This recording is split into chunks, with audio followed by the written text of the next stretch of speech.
Hey everyone, my name is Patrick and today I get to bring you your daily dose of hope. So his name was Jeff, and Jeff was one of my youth leaders, and he had just a great interest in me. Whenever I spent time with him and was just talking about what's going on in my life, I knew that he cared and he was just genuinely interested in what was going on in my life. I mean, it almost seemed like he hung on every word that I was saying. And I remember anytime I hung out with him, I walked away just feeling encouraged and loved and just built up because I knew that he cared. And I think what a great way to describe someone who's humble.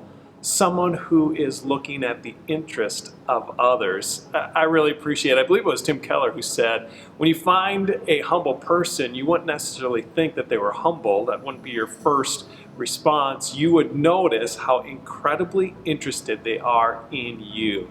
And I love that kind of framework of what humility is all about. In Luke chapter 14, we see Jesus talking about humility here.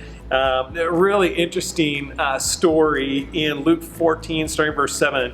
It says this: when he noticed how the guests picked the places of honor at the table, he told them this parable.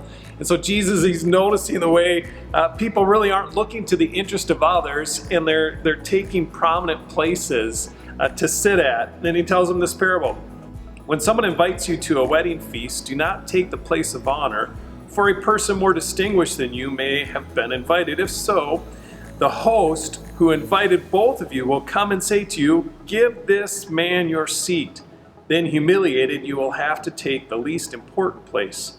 But when you are invited, take the lowest place, so that when your host comes, he will say to you, "Friend, move up to a better place." Then he will be honored in the presence of all.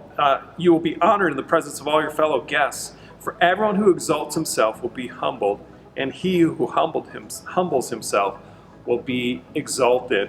We also see in Philippians chapter 2, verses 3 and 4, really talking about humility. Do not look to your own interests, but look to the interests of others. It says, in fact, do that in humility. Look to the interest of others.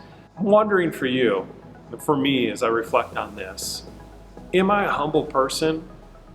Are you one who's growing in humility?